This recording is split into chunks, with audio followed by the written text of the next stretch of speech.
மோய் என்ன பண்ற? பூ எடுத்துட்டு இருக்கேன். எதுக்காக? கோயிலுக்கு கிளம்பிட்டு இருக்கோம். வீடியோ எடுத்துட்டு இருக்கேன். Hi family. இது என்னன்னா நம்ம கோயிலுக்கு கிளம்பிட்டு இருக்கோம். நிரு கிளம்பிட்டேன். ஏன்னா நிரு தான் ஃபர்ஸ்ட் குளிச்சான். நிரு கிளம்பிட்டான். நிருக்கு இந்த மாதிரி 3 ரோஸ் வச்சுட்டு இப்ப எனக்கு அந்த மாதிரி 3 ரோஸ் தேவை. இது வந்து ரக்ஷு செல்லத்துக்கு போய் அக்கா பார்த்துட்டு அக்கா கொடுத்துருக்கோம்.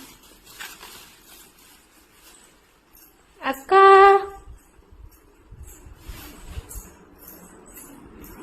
இந்தா ட்ரெஸ்ஸு இது ஒரே கலர் மேட்சிங் தான்.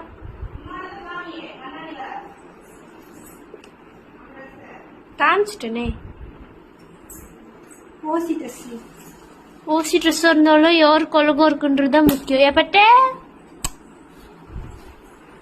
சீக்கிரம் வச்சுட்டு வா, டைம் ஆகல. நீ என்ன ரெடியே ஆகல.